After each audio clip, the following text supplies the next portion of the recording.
Kamusta mga ate, kuya, beshi? Si Chari po ito mula sa The Sun, Moon, Stars, PH Tarot.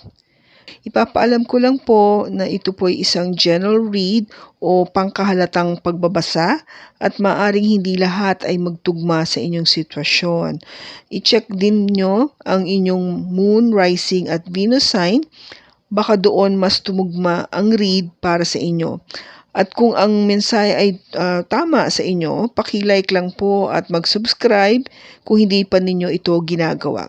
Okay, mag-umpisa na po tayo. Hello po mga ate ko, Beshis. Kamusta na po kayo? Dito ulit ako si Chari para gumawa another reading. And this is for the sign of Sagittarius, Sun, Moon, Rising, and Venus. And of course, welcome po yung mga cross-watchers natin ni Saji at yung mga bago po nating viewers. So, tignan po natin ngayon kung anong energy yung makukuha po natin for Saji. So, we have soulmate. Yes, this is your soulmate.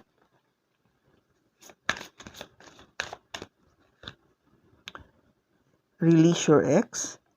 The time has come to clear your energy. And healing family issues.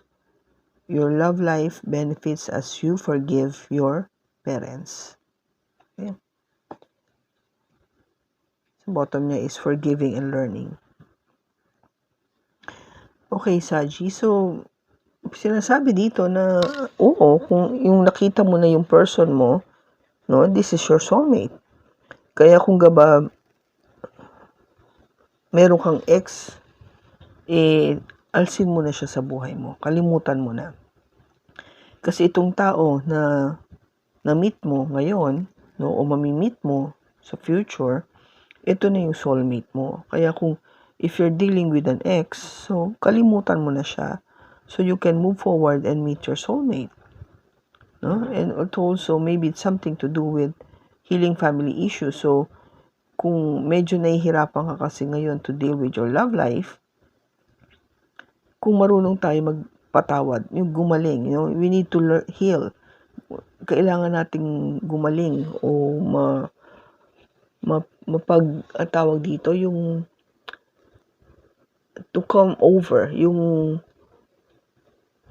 malagpasan natin itong naranasan natin, na-experience natin sa ating love life by forgiving, sa pagpapatawad kung ano may ginawa sa atin nung ating person. Dapat alam natin yung gawin. We should know how to forgive para gumaling o ma-heal kung ano man yung naging issue natin pagdating sa ating pamilya. Kasi minsan dala-dala natin yun sa ating love life. Ang gaba yung na-experience mo sa iyong pamilya, kung nagkahiwalay man ang iyong magulang, o sabihin natin madalas sila nag-aaway, hindi sila nagkakasundo, wala ka nakikitang pagmamahal sa inyong pamilya, naapektuhan yung relationship, kung paano ka nakikipagrelasyon sa iyong person. Kasi syempre kung ano yung nakamulatan natin nung maliit tayo, parang yun yung nag-i-stick sa ating isipan. And of course, we don't want that. We don't want to bring that pagdating sa relationship mo. Alam mo kung ano yung dapat gawin. O dapat alamin mo kung ano yung dapat gawin. Kasi para mas maging maayos ang iyong relationship. At hindi maging katulad kung ano man yung experience mong hindi maganda sa iyong pamilya. O sa iyong mga magulang. So, tignan natin sa tarot kung ano yung energy. We have the King of Swords, the Hierophant, the Five of Swords, the Nine of Cups, and the Lovers. Bottom niya, Saji, is the Knight of Swords. Alam mo, Saj, gusto mo talagang magkaroon ng mabilis na pangyayari dito. Something na merong speed, no? Which is like you, kasi ang Saji is more of action. action agad. Parang, alika na, huwag na natin intayin to. Let's move, let's go. Kasi action-oriented talaga yung mga Saji. Kasi matagal na ang pag-iintay na nangyari o naganap para sa magkaroon ng, alam mo yun, yung para mapag-usapan nyo o something to do with marriage. If you've been waiting for this person na kayo na yung maging kayo na, o kayo na yung actually kayo, naging kayo, kasi nga there's something to do with marriage. Either you are married to this person or pakasal pa lang kayo. But you've been waiting, nag-iintay ka na mangyari ito. But somehow, gusto mo nga maging mabilis na, pero hindi It's the opposite, Itong energy na binibigay niya na maging mabilis, hindi. Sapagkat matagal yung naging pag-iintay. Yun ang nangyayari para magsama na kayo. O sabihin natin yung matupad yung wini-wish mo na maging kayo na sa future.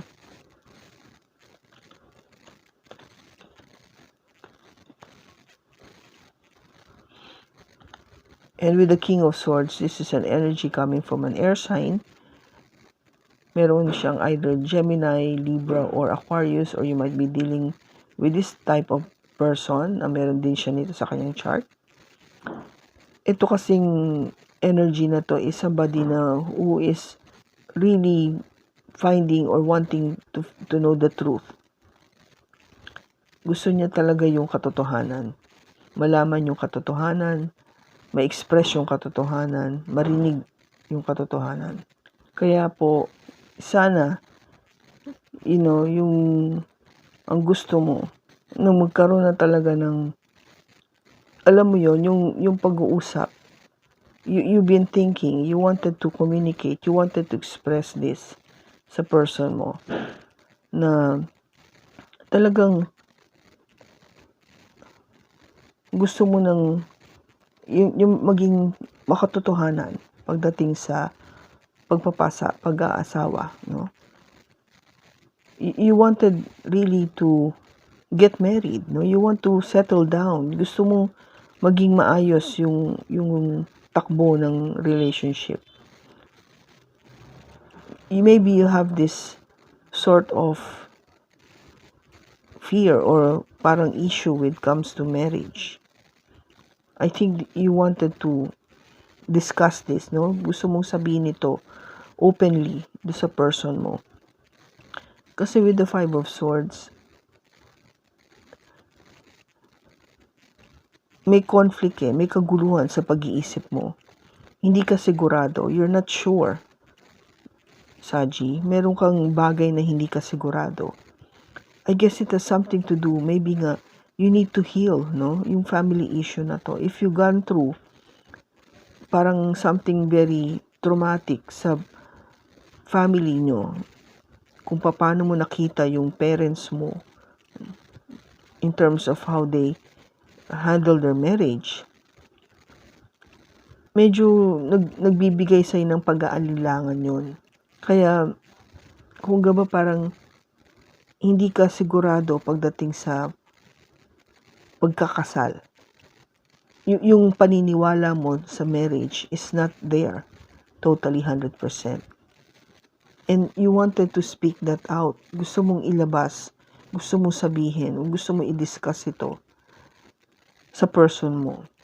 Kung ano yung nasa loobin mo. Gusto mong, alam mo yung, gusto mong magkaroon ng relationship, yes. You want somebody in your life na makakasama mo for the rest of your life. But maybe marriage is still a big question mark sa'yo kasi nga dahil sa na-experience mo before. Or maybe it has something to do kasi nga yung kung paano yung naging treatment o naging na-experience mo sa past, kung bakit hindi ka ganun ka 100% all in pagdating sa marriage.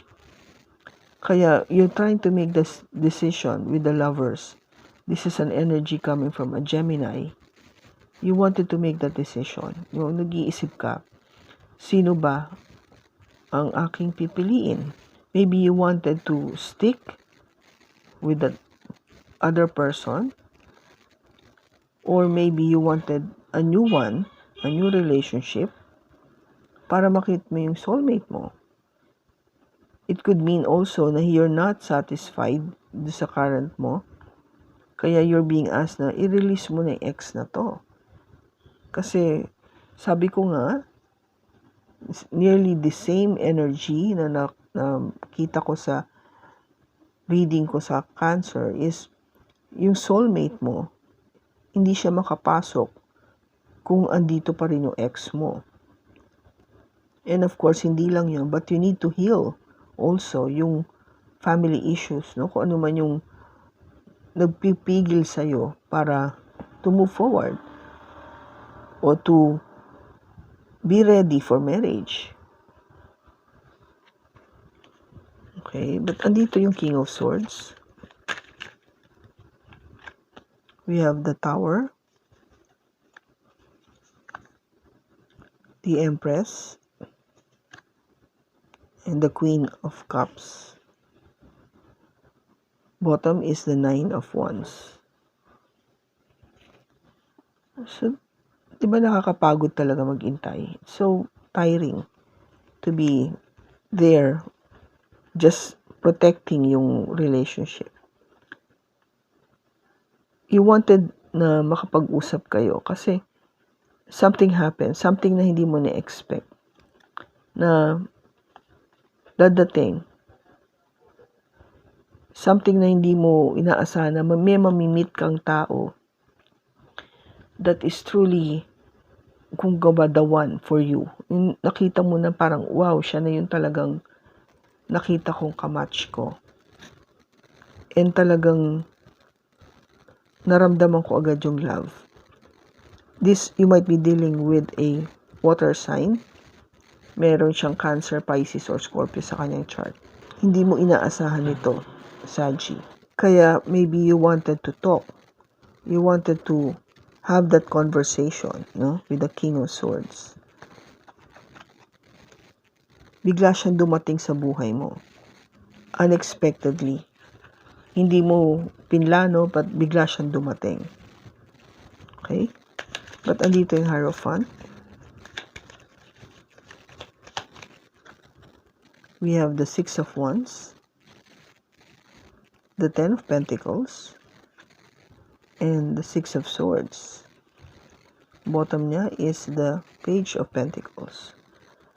So, you will be having this message, no, sa sarili mo, that this is something na talagang would give you stability.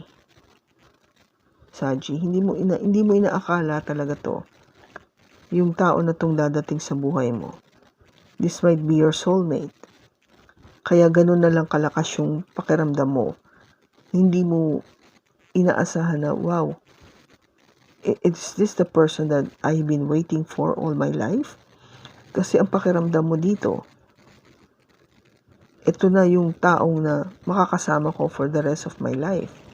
Somebody na talagang baka mabago yung, o siya yung magpapabago sa akin pagdating sa marriage. Kasi I could see myself with this person being as successful sa relationship na to. And having it all with the Ten of Pentacles. No? Having it all with this person. Kasi nakikita ko yung love and abundance sa kanya. Kasi I have the Empress with me. And with this person, I could feel na we are at peace. No?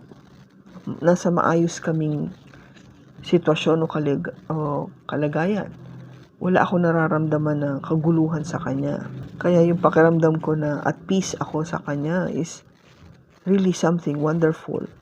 Parang totally different dun sa mga dati ko. No? But andito yung Five of Swords.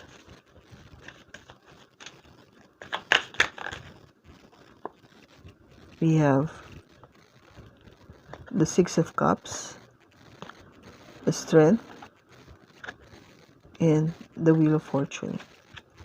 bottom niya is the Three of Pentacles.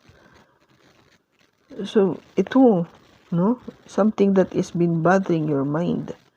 Yung nagpapagulo sa isipan mo ngayon is because itong tao na to is somebody from your past. Saji, hindi mo akalain na magkikita kayo muli. Hindi mo akalain na magmi-meet kayo. And Six of Cups is the soulmate. Soulmate card. Saji, somebody from the past is coming back sa buhay mo. And you're asked to be strong, maging malakas ang loob. This is the Strength card. You might be dealing with a Leo or may Leo siya sa kanyang chart. And because of that, you're asked na things will be changing. Magbabago ang takbo ng buhay mo with this person. Things will be more of masagana. Magiging maganda. You know, everything will be in your favor. Magiging maayos ang buhay, Saji. So this kept you thinking, no? Yung nakilala mo tong tao na to, o makikilala mo siya, pag nakilala mo na siya, itong mangyayari. This is what's gonna happen. And because of that, nang magkaroon ng change, nagiging wish fulfillment mo siya. With the Nine of Cups, hindi mo akalain na magiging siya yung katuparan na lahat ng gusto mo na mangyari sa'yo. But andito yung Lovers. We have the Four of Swords.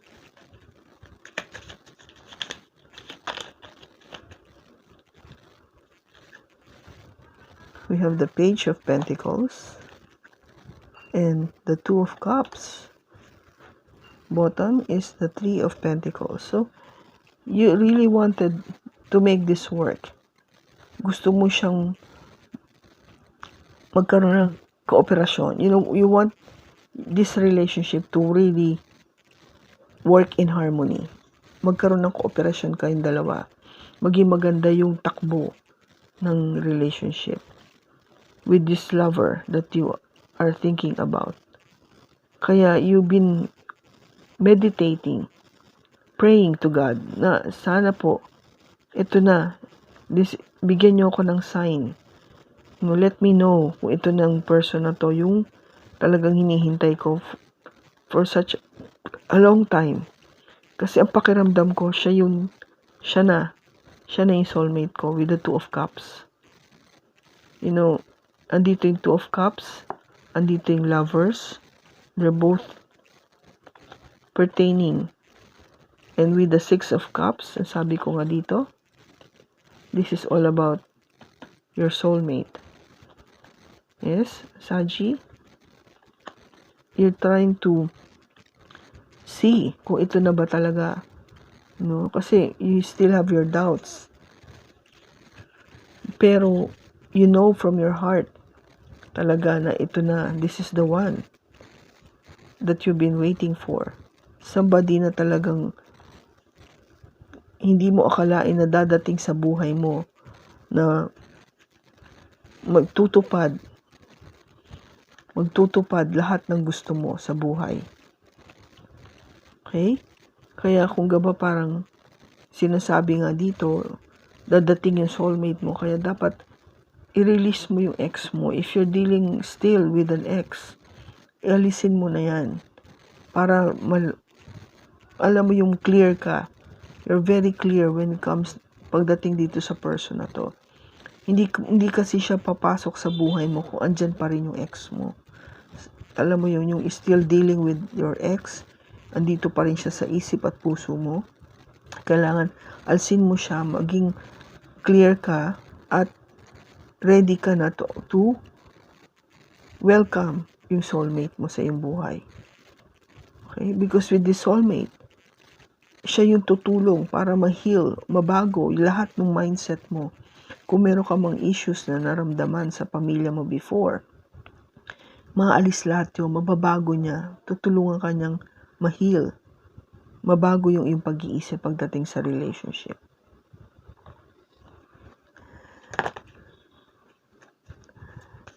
yung soulmate ni Saji. Andito na ba siya ngayon?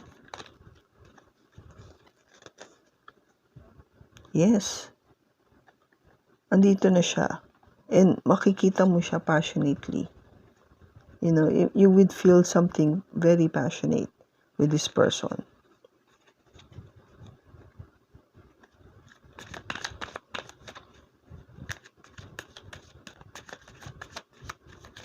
Tama ba yung nararamdaman mo na this person na na-meet mo is already the one? Oops. Yes, ito yung new love mo. Itong person na na-meet mo is your true love. This will give you yung feeling of a new love coming in. Panibagong pag-iibig. Bagong pag-uumpisa sa pag-ibig. Natin kung ano pa yung message na gusto mong sabihin kay Saji. Workplace romance, common cause connections. Okay, so you might meet this person sa workplace mo, no? If you're working, doon mo siya makikilala. Twin flame union, heart, body, mind, and soul. So ito yung soulmate mo is your twin flame. Siya yung twin flame mo. And then love language, physical touch. A tender touch means so much. So, mahilig siyang humawak. No, yun yung kanyang love language sa'yo. Doon mo malalaman na this is the person for you, Saji. Kasi makikita mo siya sa workplace. Siya yung twin flame mo. At mahilig siyang humawak. Okay? So, I hope na nakatulong ito sa iyo, Saji. Maraming salamat sa pagsama mo sa akin sa pagbasa na to. So, sa susunod po muli, ingat ka and God bless.